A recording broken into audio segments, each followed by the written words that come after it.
Hindi na talaga tinantanan ng mga bashers itong si Sunshine Cruz dahil mula nang aminin ni Atong ang kanilang relasyon. Mukhang maraming bashers at sinasabi nilang maraming mga inggitera sa dalaga. Bakit kaya ganun na lamang ang inis ng ibang tao kay Sunshine Cruz? Pero marami rin naman ang natutuwa at masaya para kay Sunshine at Atong Ang.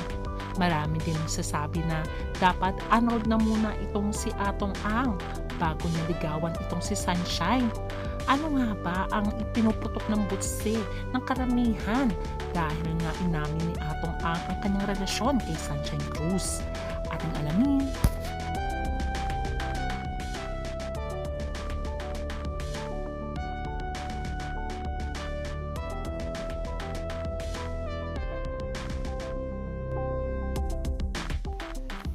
Kilala si Sunshine Cruz na galing sa Angkang Cruz na kilala sa showbiz dahil sa husay nila sa pag-awit at pag-arte. Mga pinsan niya si Cheryl Cruz, Geneva Cruz, Donna Cruz at Tirso Cruz ang kanilang tiyuhin. Kaya naman madali siyang nakapenetrate sa showbiz. Meron naman din talento si Sunshine, magaling umawit at umarte. Marami nang nililigaw kay Sunshine noon pero wala siyang inaming naging boyfriend niya. Ang tanging inamin niya lamang na boyfriend niya ay walang iba kundi si Cesar Montano na naging asawa niya na. Naging masaya naman ang kanilang pagsasama at nagkaroon nga sila ng 3 anak na babae. Until dumating sa point na more than a decade na silang magkarelasyon bilang mag-asawa ay bigla na lang nauwi sa hiwalayan. Dahil sa kanilang paghiwalay, naging single mom si Sunshine Cruz sa mga anak nila kay Cesar na si Angelina Isabel, Samantha Angeline, Angel Francesca. Kaya naman ay tinaguyod niya mga ito hanggang sa tuloy na rin siyang tinulungan ni Cesar sa pagpapalaki sa kanyang mga anak kahit sila ay hiwalay na. Kinasal si Sunshine Cruz September 14, 2000 kay Cesar Montano at nag-grant ang kanilang annulment ng Quezon City Trial Court noong year 2018. Kaya naman, after na mag-grant ang kanyang annulment ay nakilala niya naman ang half-brother ni Aramina na si Maki Matay. Ilang taon din silang magkarelasyon at tanggap naman ng mga anak ni Sunshine itong si Maki. Until nakipag-break up na lang itong si Sunshine Cruz kay Maki Matay dahil iniisip niya parang walang kaplano-plano naman sa kanya si Maki Matay. At ang kailangan ng Sunshine ay yung taong magmamahal sa kanya at may plano kung ano ang hinaharap nila in the future. Alam niyo ba ang trivia na 1 year nung maghiwalay si Cesar at Sunshine Cruz year 2013 ay nanligaw na pala itong si Atong Ang year 2014 at talagang sinuyo niya ang dalaga. Unfortunately ay hindi niya sinagot itong si Atong Ang. Instead ang sinagot niya ay ang kapatid ni Aramina, ang half-brother nito na si Maki Matay year 2016. Kaya naman maghiwalay si Maki Matay at si Sunshine Cruz ay nanligaw muli itong si Atong Ang kay Sunshine Cruz.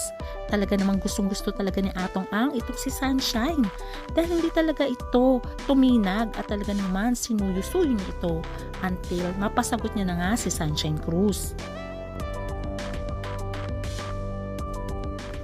Sa umpisa ay napablind item lamang ang pangalan Sunshine Cruz at Atong Ang. Ngunit marami ang nanguhula na ang tinutukoy ay walang iba kundi ang billionaire na si Atong Ang at si Sunshine Cruz. Until spotted na lamang ang dalawa na nagkikiss sa sabungan kung saan ay sabi nga ni Atong na lucky charm niya si Sunshine kaya nananalo ang kanyang mga manok sa sabungan. Inintriga din si Gretchen Barreto na nakarelasyon daw ni Atong Ang bago si Sunshine Cruz. Pero nilinaw nga ni Atong noon na hindi totoo yun dahil business partner lang sila ni Gretchen Barreto at matagal niya nang kakilala ang kanyang asawang si Tony Boy Cuanco kung saan ay meron din silang negosyo. Kaya naman makikita din noon na magkasama si Sunshine at Gretchen. Kahit hinahalikan pa nga nitong si Atong Ang, si Sunshine ay baliwala lang kay Gretchen. Ibig sabihin nun ay talaga lang pure friends sila ni Atong Ang at parang kapatid niya na ito.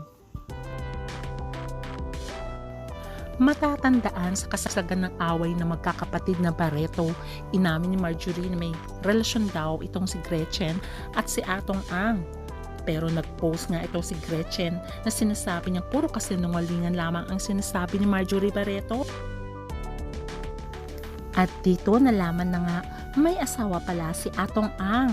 Dahil napaka-secretive nito, mismong si Gretchen Barreto ang nag-post ng family picture ni Atong Ang at sinasabi niyang ito ang sinasabi mong karelasyon ko na family friend namin na matagal na. Huwag mo sirain yung pagkatao ng mga taong mahal ko. Ayon pa kay Gretchen, dahil matagal na kaming magkakakilala at magkakaibigan at mahal ko ang pamilya nila.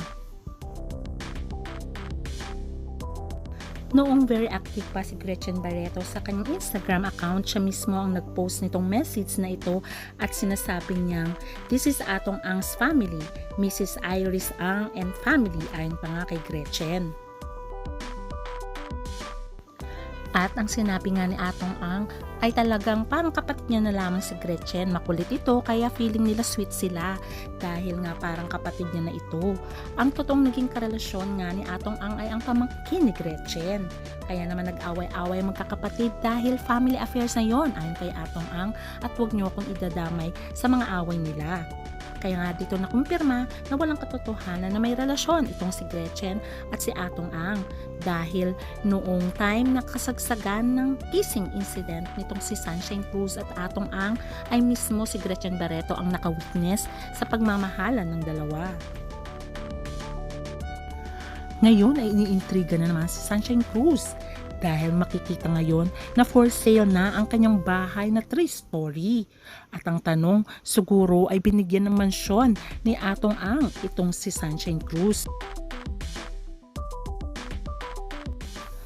At sinasabi nga na itong si Sunshine ay lumipat na sa mas malaking bahay na binigay nga daw ni Atong Ang.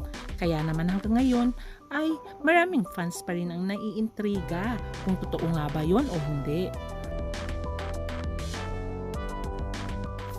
Hindi rin nakawala ang singsing ni Sunshine Cruz at ang sabi ng mga netizens, siguro milyon-milyon ang halaga noon bigay ni Atong Ang.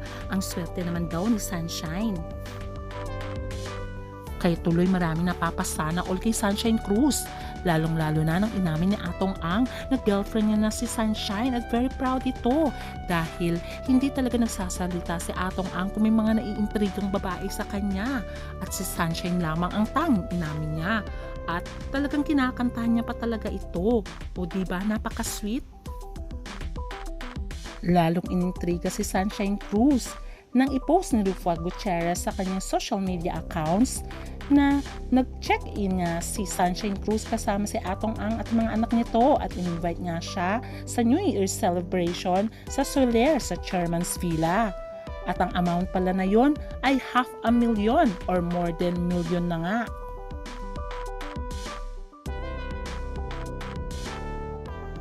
Kaya naman, sabi ni Ruffa sa mga followers na tigilan na nga si Sunshine at si Atong Ang dahil inamin naman na ni Atong na girlfriend niya si Sunshine at wala naman silang tinatago. Kaya naman, itong mga inggitera na ito ay manahimik na.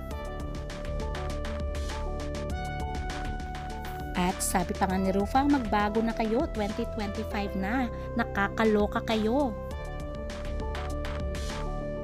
At sabi pa nga ni Ruffa Gutierrez, wala namang ginagawa si Sunshine masama sa inyo, kaya tigilan nyo na siya, maging masaya na lang tayong lahat sa 2025. Alam nyo ba na ang Chairman's Villa at Soler Resort and Casino ay nasa 395 square meters at tinatawag nga ng resort na ito na most prized gem.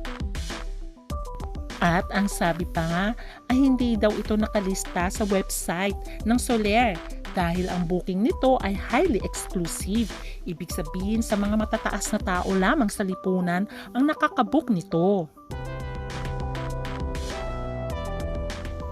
Kaya naman, ang mga netizens ay napapawaw na lang at sana all lagi kay Sunshine Cruz dahil napaka-luxurious naman daw nito at napakaswerte naman niya dahil talagang siya ay spoil na spoil kay Atong Ang.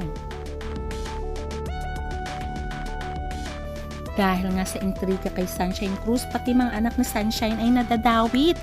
Kesyo sinasabi ng mga netizens ay pinapakita na lamang ni Sunshine sa kanyang mga anak na talaga naman ginagamit niya si Atong Ang at talaga naman pinapakita niya na mukha siyang pera ayon sa isang netizens. At meron din naman nagtanggol kay Sunshine Cruz. Deserve naman ni Sunshine yan dahil naging mabuting ina naman siya at naging mabuting asawa. Siya nga ang niloloko ng mga lalaki. Kaya naman kung minahal siya ni Atong Ang, kasalanan niya ba yun?